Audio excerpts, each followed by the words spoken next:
Hi there. Ooh, sorry, I'm just moving the camera all around. Just a very candid video, because I know some of you have been wondering sort of what's been going on, because I've been alluding to just tough times. And so life is very interesting. So I guess the sort of short version of where we've been, it's been a very challenging, let's say, since the end of November, time for us. We unexpectedly lost our cat. And he was older, and we knew he had renal disease, but he seemed to be doing reasonably okay. Like, we were doing the fluids and all of that. And so one morning he was fine, and the next thing we knew, he was in full kidney failure.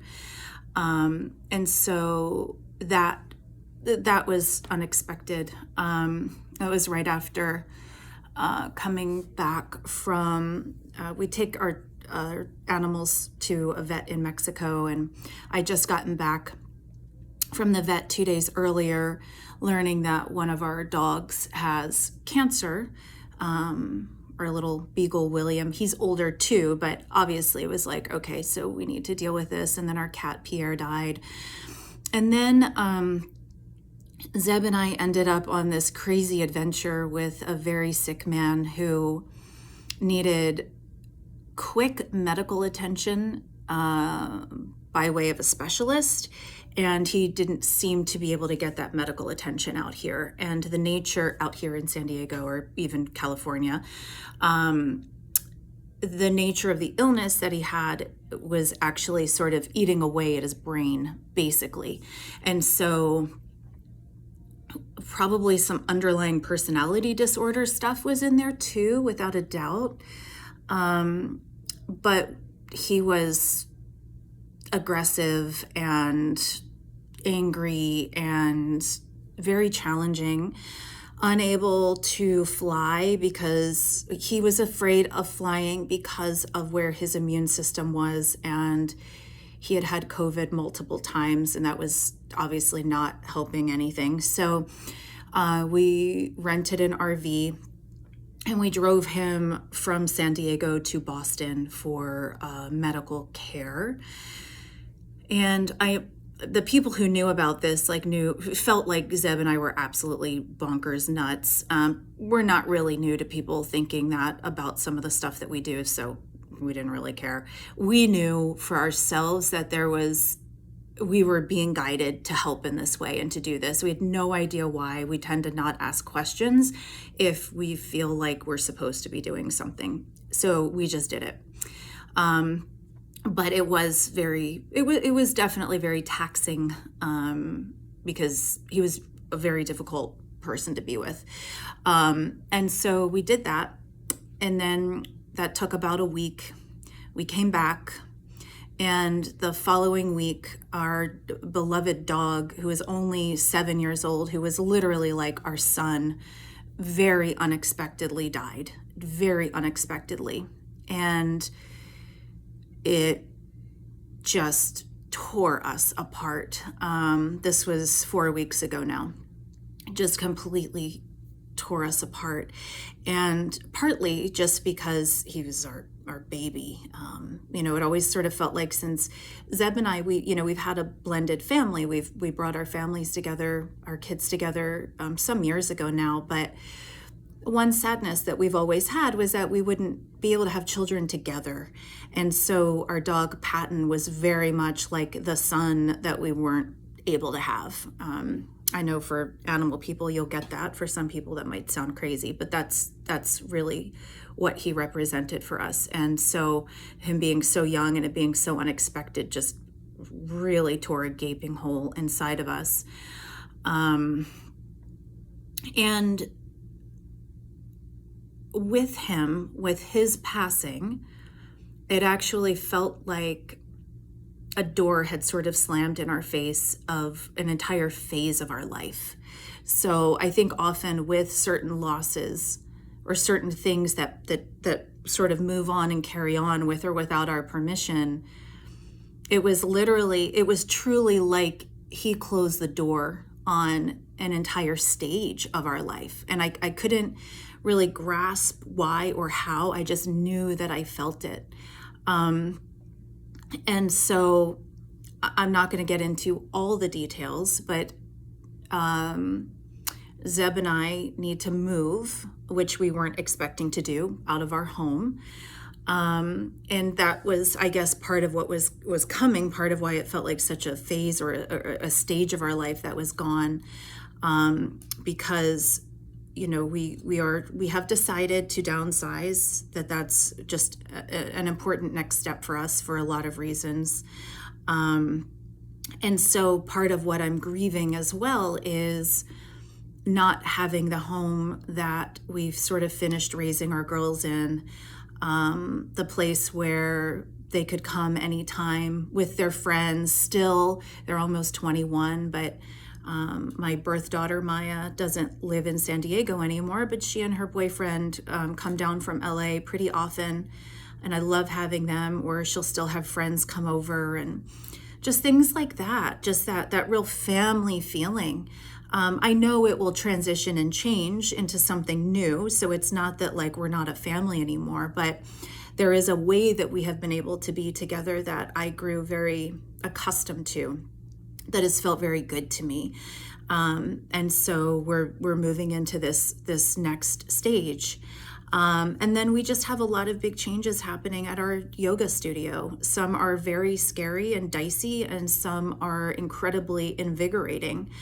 But it just feels like overall we've been through this big sort of death cycle. And it's not lost on us that when there's death, there's always rebirth. But that doesn't change the fact that we still have to like integrate and release and sort of walk through our very human process and the processing that it requires. A couple of weeks ago, I actually I canceled all of my clients and I canceled all of my classes. I really canceled all of my obligations because I just needed to let myself crumble. I knew that I was not in a place to hold space for anyone else or to be of value to anyone else. And I knew that that was highly inappropriate for me to even pretend like I could. And so I just gave myself the space and the permission to just crumble. Like I just needed to be able to cry or laugh or dance or whatever, sleep. I just needed to kind of let myself lose it. Never losing my foundation and knowing that that was just part of my process. But if I was going to keep, my life up, seeing my clients and acting like everything was okay, and in between sessions, letting myself fall apart, that there was nothing healthy or useful about that for me. And so taking that week for myself was probably one of the most therapeutic and cathartic things I could do for myself.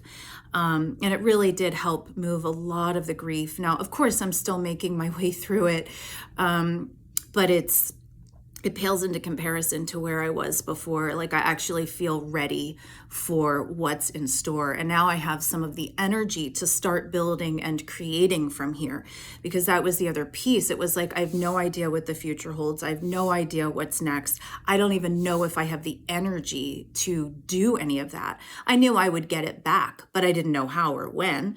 And so I let myself crumble in the mystery of it all.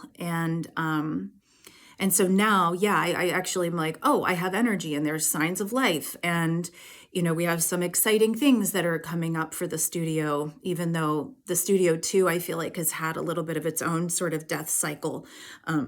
There is a rebirth and a resurgence. And who and what the studio really wants to be in our community is revealing itself. Zeb and I have done a lot of soul searching, and I really, for myself, I came to realize that I think that there was a lot of compromise that we were still doing at our studio in ways that wasn't necessarily serving us or serving the way that we want to serve. And I have largely felt like a lot of my gifts and what I have to offer are just not being utilized here. And that's also very sad and very hard for me. I have, clients all around the world, but in my own community, it's like it doesn't even matter. So I'm just being very raw with you. And really our vision for this place is to be a space of yoga, is to be a space where people get health through Ayurveda, where they're empowered back into their health, not where they have to like be a part of this insane medical system and all of that stuff, where I can truly help educate and empower them to take responsibility and ownership of their health and show them how, and using yoga as the tool that it is meant to be, not necessarily as a fitness, but something that actually helps prevent illness and to actually bring people back into their own sense of wholeness. So we have, like I said, there's a lot in store. The most exciting news is that, and I've been kind of waiting to share this, but I'm going to share it today, that Zeb and I decided that one of the beautiful gifts of making that crazy trip across the country was we'd always wanted to like RV for a while. We saw how fast we fell into a flow and how much we loved it. The simplification of being in such a small space. Zeb and I are really lucky that we flow so well together and we get along so well that we just fell right into a natural rhythm. And so we have decided that when we move out of our house in the next couple months, we are buying an RV. We're actually in the process of buying a very specific RV right now. And so we're gonna do that for the time being. It could be a couple of years, it could be 20 years. I have no idea, but that's our next step, and we're super excited about it because there's just a lot of fun possibility with it. Really, I have no idea where it's all going to land. We're paying deep, close attention to our trusted guidance, and we just feel really clear that this is our next best step. And it's just an adventure, I mean, honestly, at the end of the day, life is a extraordinary adventure that, calls a lot out of all of us. And I think we're all given the opportunity to really meet ourselves there or not. And so Zeb and I have answered that call, or sort of RSVP'd yes to that invitation to just let ourselves be more raw and to just be with what is and to create without compromise. Because, the reality is we know for ourselves that we are here with very specific gifts, and we need to be creative in how we share those. And so we're getting some really fun guidance on the ways that we will get to share things that can be very meaningful for other people. And of course, it's really within the realm of Ayurveda and yoga philosophy, because I'm very invested in. I love working between the intersection of trauma and gut health. I love working with chronic illness from the Ayurvedic perspective. I'm an Ayurvedic practitioner, and I'm also a yoga therapist. And so I really do love the holistic frame, and honoring the nature of life and who we all are and how we're made. And there's so many different ways that I think we have normalized being sick. And there is nothing normal about being sick. It's like everybody seems to think that, oh, you get old and you just start falling apart. And nobody has stopped to realize that that's just some of the BS that we've been sold. Yeah, do we age? Do things start to change? Yeah, that's just a law of nature. But there is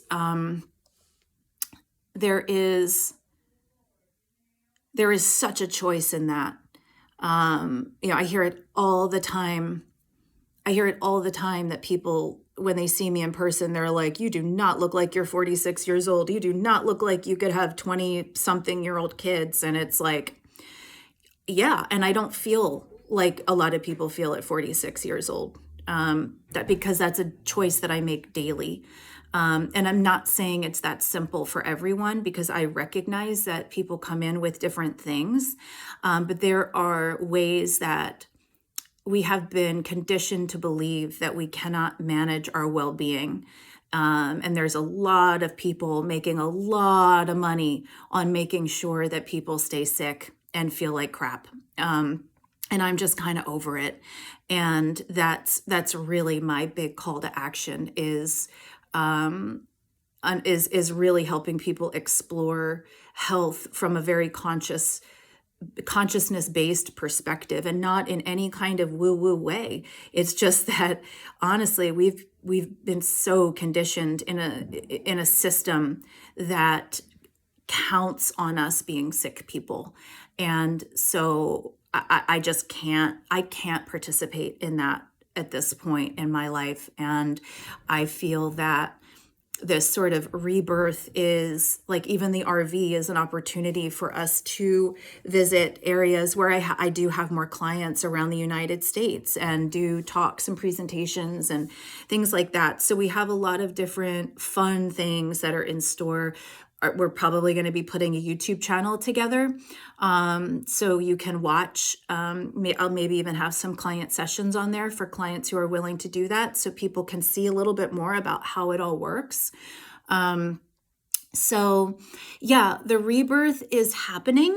I think we are, in many ways, we are still the phoenix in a lot of ashes, but there's definitely signs of life. And so we're still sort of in the full catastrophe of it all, but it's life. So it's beautiful, and it's bittersweet, and it's all the things. So I know this has been a very, very long video, but I just wanted to catch you guys up.